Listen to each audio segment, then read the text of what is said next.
there you got the shed that I built. This shed is cob work.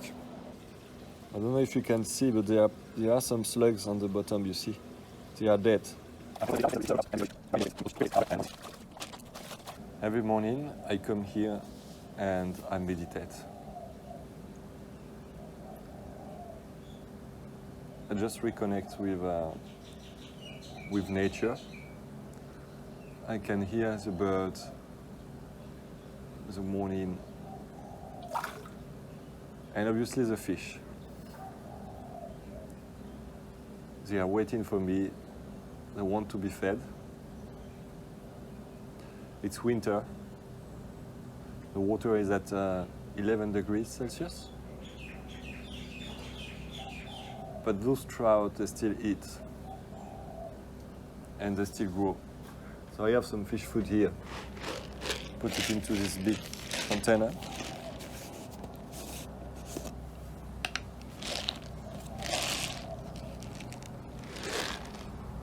And here we are. The fish are already at the surface. And as you can see, the pond is very still, right? There is nothing. We could think there is no fish inside. But the morning, my excitement is to feed them. Because throwing just a little bit of food in the pond, you will see how excited they become.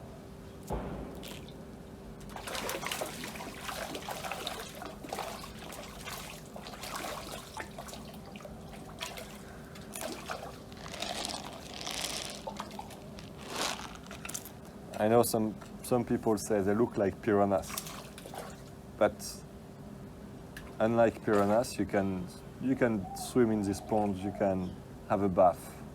They will not bite you, they are scared. But when it's about food, they are very excited.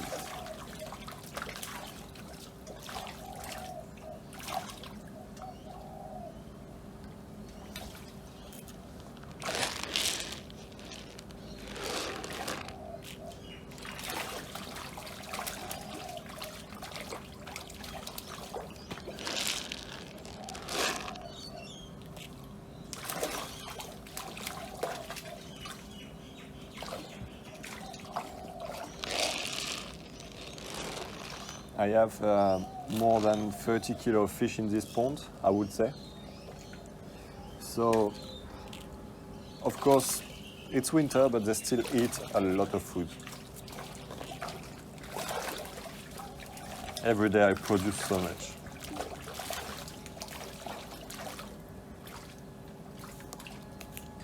So you see that's the work of producing food in aquaponics in the morning.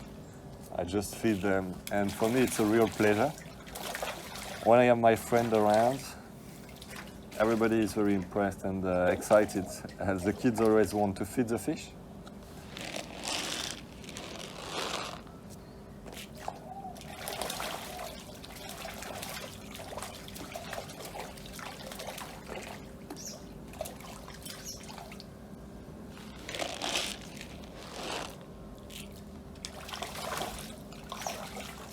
This pond is a bit deep, right? It's 1.8, 1.9 meters deep, so we don't see the bottom.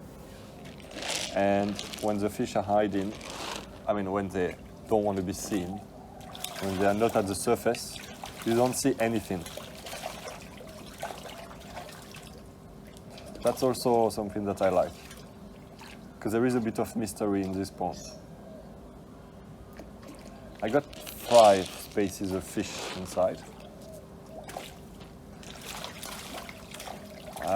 And of course there are only 2 species that we really see. We see the golden trouts and we see the goldfish.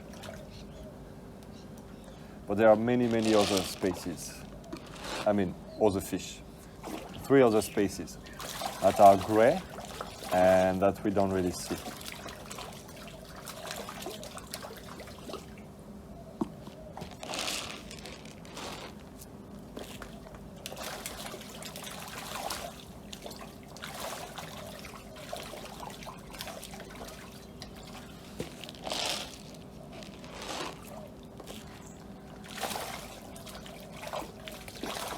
I enjoy watching the plants as well growing.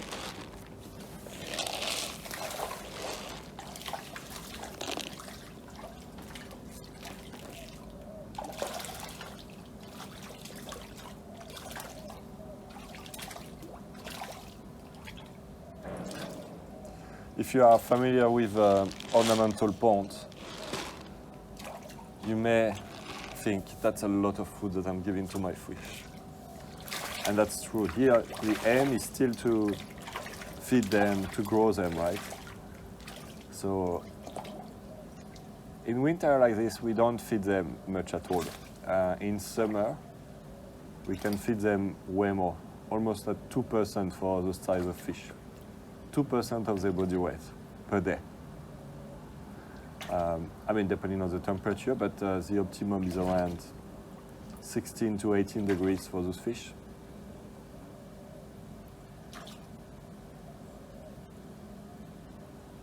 But in winter they eat a bit, I mean, they eat way less, but still a certain quantity of food.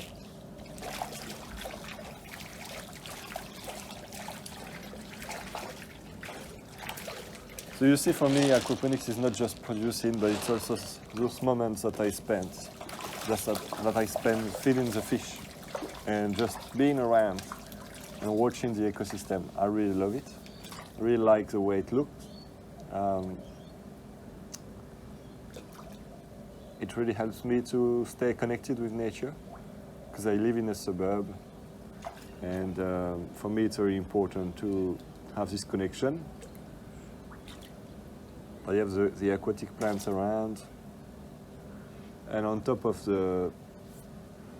this aquaponic system, on top of the pond, I got the grow beds where I grow some food, basically, some plants that I eat. I think humans are completely disconnected with the environment, and they think they are not part of nature anymore. For me, that's the opposite. For me, my aim is to be connected 100% to nature.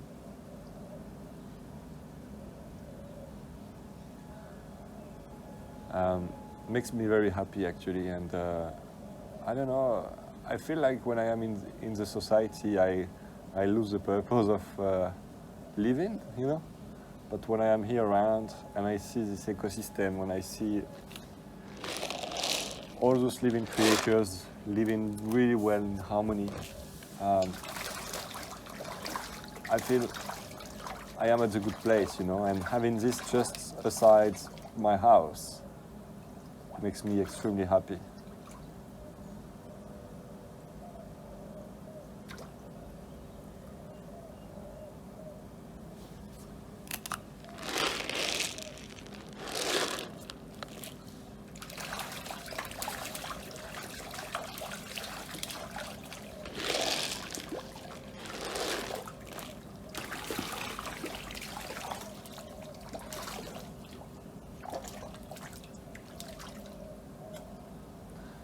And yeah, it's very deep, the quality of good energy that you can get from this type of environment.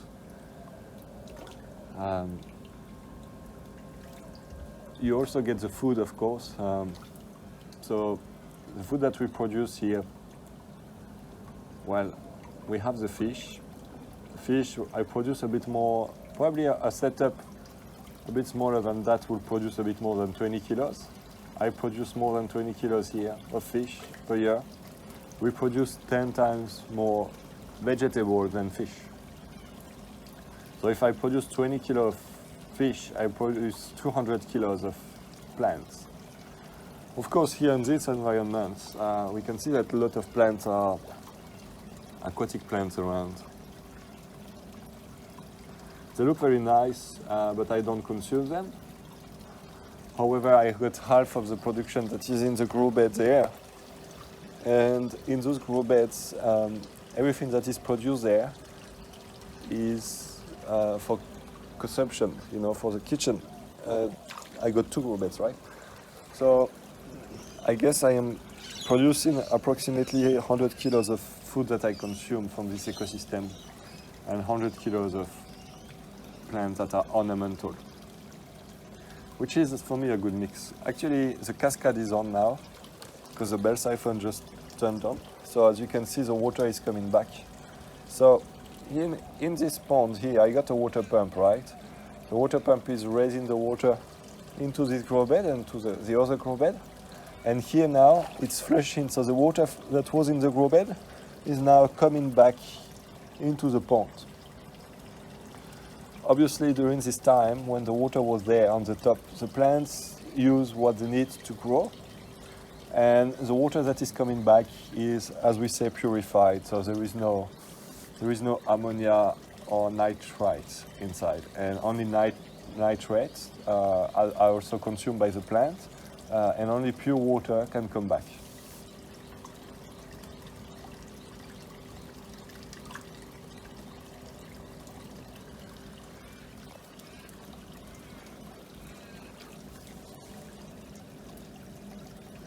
So you see, the morning I come here and I meditate, and I think that the secret in life to be happy and to be efficient is to focus the morning, to meditate, but also to be in an environment where you feel good, you feel happy, and you feel connected. And here I feel really, really connected. I also really love the morning when I come here and I see the fish, you know, and I see them growing, but I try to see also not only the golden trout that we see, but all the species that are inside, that I can see, but are tricky to see for someone who is not used to it, simply because the species are gray on the top of their body. So when you see this type of environment, it looks really nice, and on top of looking nice, it produces a lot of food. It doesn't consume much power, right? All this is powered with a water pump that is only 45 watts. And just to give you an idea, a classic globe light is 60 watts. So it's consuming less than a simple globe light.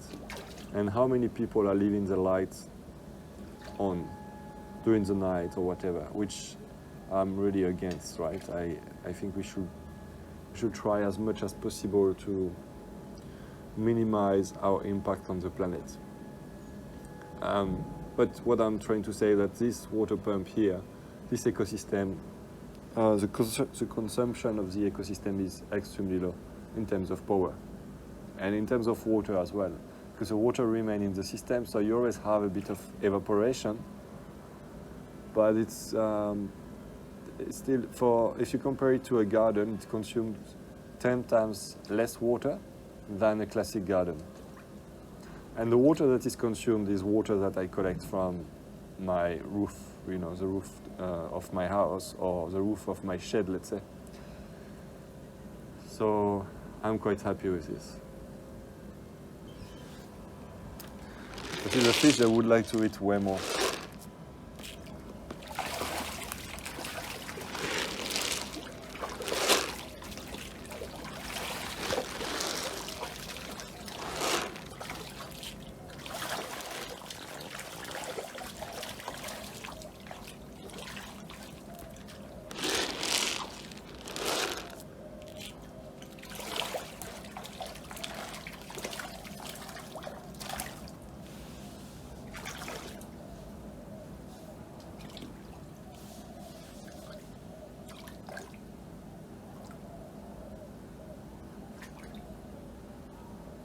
The food that we consume, the food that we can get from the supermarket, that is grown with all those pesticides,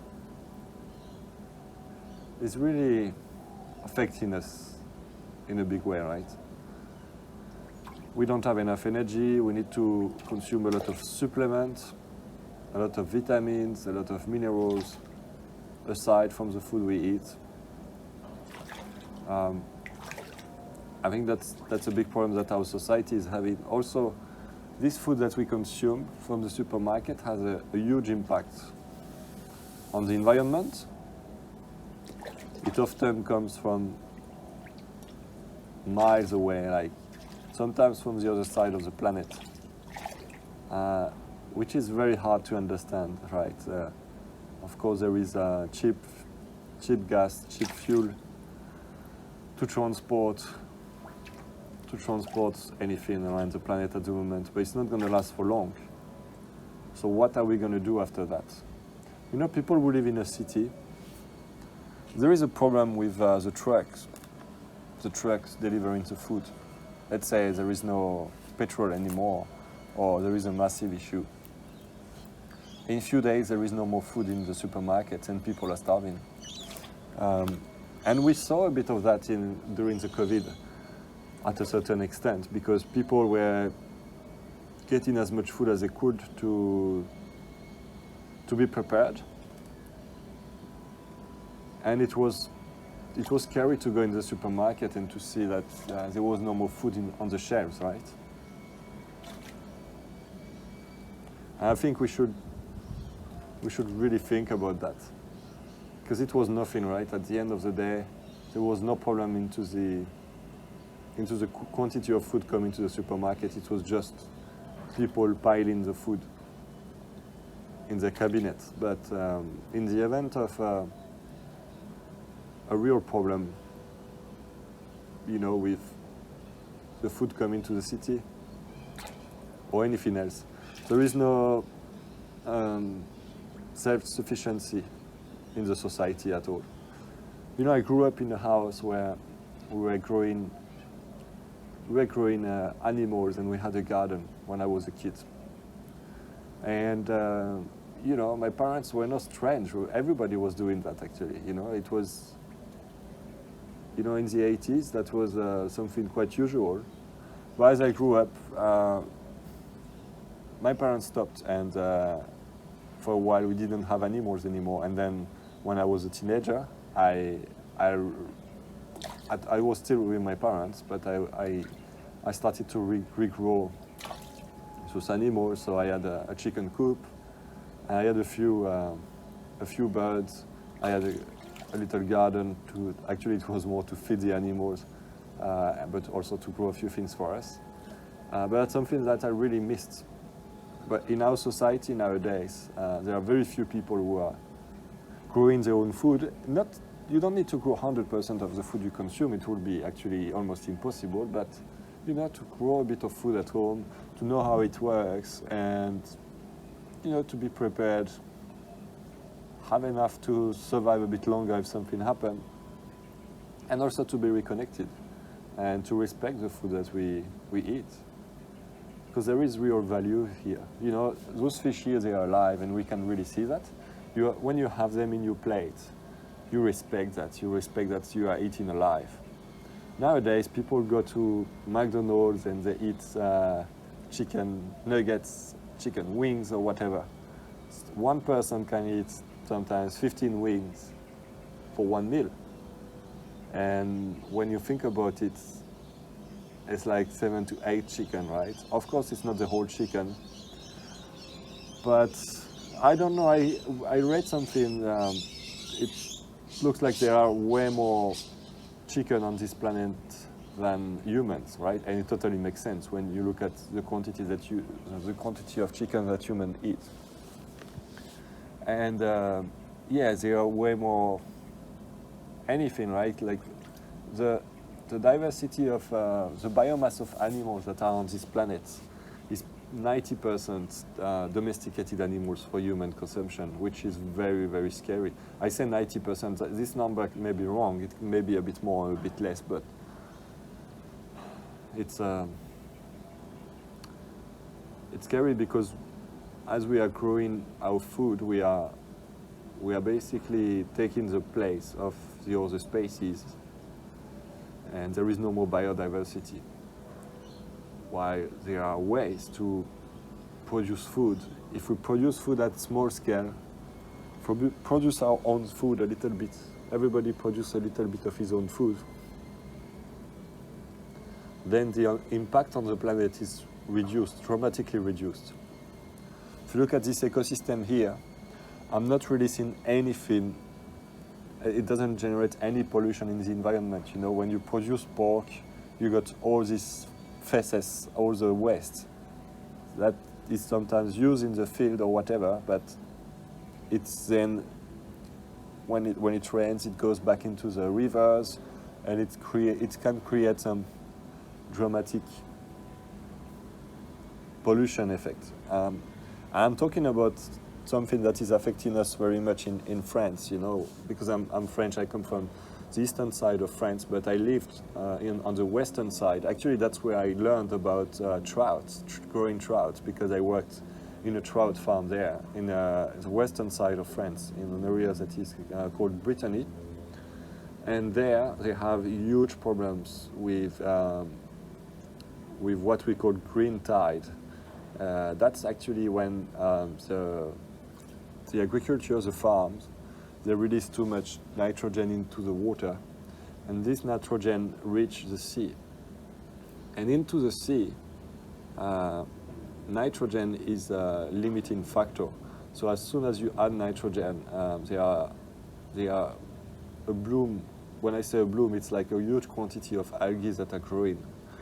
And those algae, when they develop, they grow so fast that they consume all the oxygen that is into the water.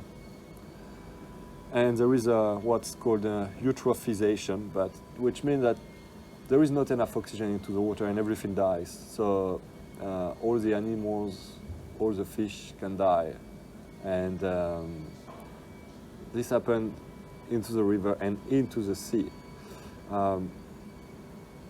And also, all those algae, when they are washed, you know, when there is a big storm, they are washed on the beach, or even when they die, they produce, because there is a lot of biomass of algae, they come on the shore and they form this big quantity of dead plants, and they start to rot, and it creates some terrible gas. And actually, that's very dangerous. Some people die because they breathe those gas. Anyway, I don't want to go too deep into this problem, but it's just one example of an issue that we have with classic agriculture, when we are producing, but the production has an impact on the environment. While here, what we do in aquaponics, we have a waterproof ecosystem. When I say waterproof, is because there is a liner, so the water is not going back into the ground. So it's a very small ecosystem, but here we produce food. Everything is recycled. The water is recycled and the nutrients are recycled. So we don't waste. We don't waste, but we don't also generate any pollution. The real impact we have is the little consumption of electricity to run the water pump, but as I was saying before, it's only 45 watts. So if we compare what we can produce 20 kilos of food here, 20 kilos of fish, and 100 kilos of vegetables for only 45 watts of consumption, which is extremely efficient. So I'm not saying that all aquaponic systems are that efficient. Unfortunately, that's not the case, and that's something that I will talk in my next video. I will explain you why most aquaponics enthusiasts, when they start aquaponics, they fail miserably. Unfortunately, they very often kill the fish, and after a year of trial and error, they often stop aquaponics altogether. I will explain that. I will explain you why and how we can avoid this type of problem and how you can embrace aquaponics as a production technique and doing it successfully. As you can see, all the fish are at the surface now, and they want food again.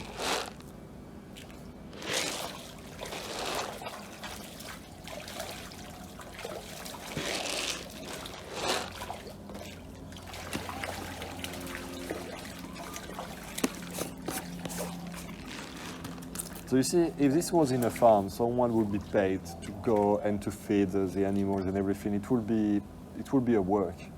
For us in the backyard, it's very fun to feed the fish. And there is no expectation. You don't have to be here at a certain time with aquaponics. You know, you can feed your fish once a day, or you can feed them twice a day, or even 3 times a day if you want. And that's really up to you. The more often you feed the fish and the more efficiency you're going to have. In aquaculture, we feed the fish 4 times a day.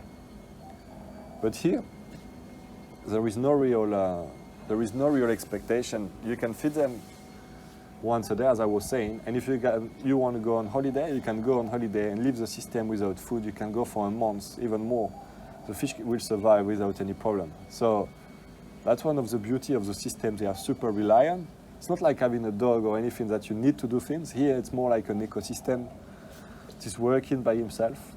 And I just come here when I need to reconnect, basically. So it's giving me energy, you know, it's not taking energy away from me. And on top of this, it's producing. So for me, it's a win-win. And that's what nature is, you know, when you go in a forest, you walk in the forest is not waiting on you to produce. But when you go in a forest, if you know the forest, if you know how to take advantage, you will get mushrooms, you will get food, you will get a lot of things. You will be able to pick some fruits, maybe to get some animals, maybe to get some wood. But you know the ecosystem is producing by itself. And instead of working with nature, we try to enslave nature.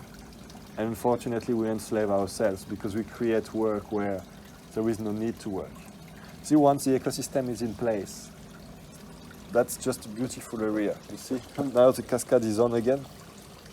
The grow bed is flushing, and the water, clean water, is coming back to the fish. So the fish have pure water. They can swim in this nice environment, and all the plants that are growing into the grow bed, here and there, they are producing food for me, and they purify the ecosystem. It's really a win-win.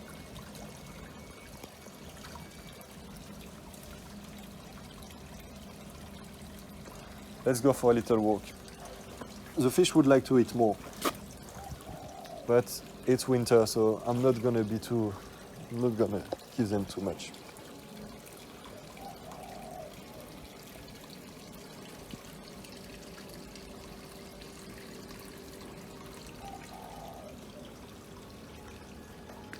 See the aquatic plants? Look at those plants. Look at the size of the leaves. They look amazing. Look at the papyrus. I really like this plant. I really think it's a very nice one. So here we have another grow bed. It's winter.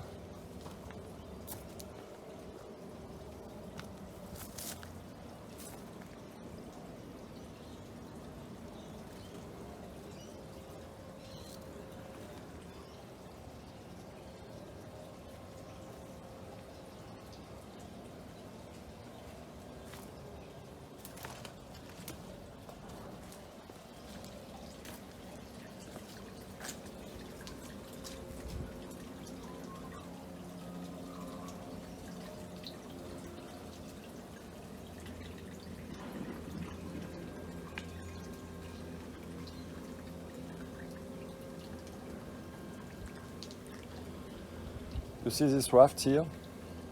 All this is growing on a raft, what you can see here. And this is Vietnamese mint.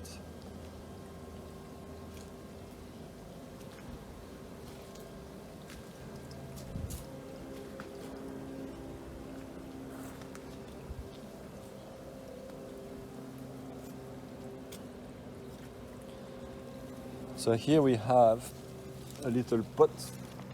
Let me take it out of the grow bed for you, I show you. You see in this pot, this is actually a trap for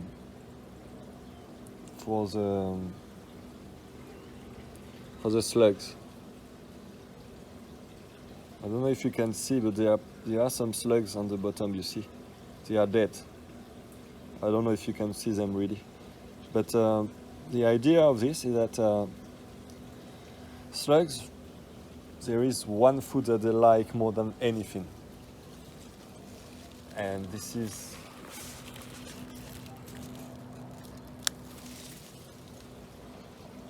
This is yeast. They love yeast. So what I do, some people they recommend to use beer. So they put beer into straps, in a cup, and the slugs will come and try to drink the beer, and so consume the yeast that is in the beer, and basically drawn into the water. From my side, I prefer using Vegemite, because Vegemite is cheaper. It's very cheap actually. And with 1 pot of Vegemite, I can get probably thousands of slugs, and it lasts way longer. So the beer, it's expensive, and when I use beer, I drink it basically. I don't know if you can see here, but we have the other cascade that is on there.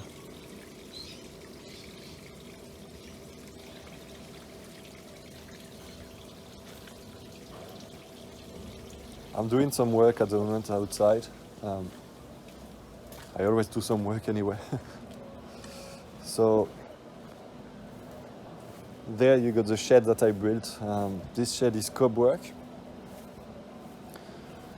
But here in this area, that was a very poor area. So I'm doing some concrete here. I'm going to do a slab here. And I will probably do this a barbecue area. Because the walls here, it was really, really poor. So I just redesigned the walls and repainted it.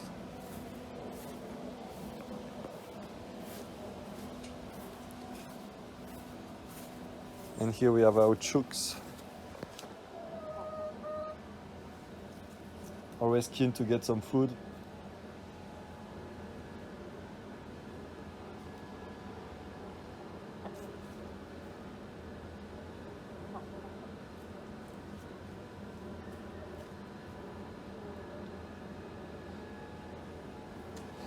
Okay, I think in the next video I will explain you why we got so many beginners that fail in aquaponics. How they could do otherwise. Because as you can see, aquaponics works really well. It works, it's a nice way to produce food if you do it properly. And I really want to see more people being able to produce their own food. A bit of food at home. So, see you in the next video. Take care.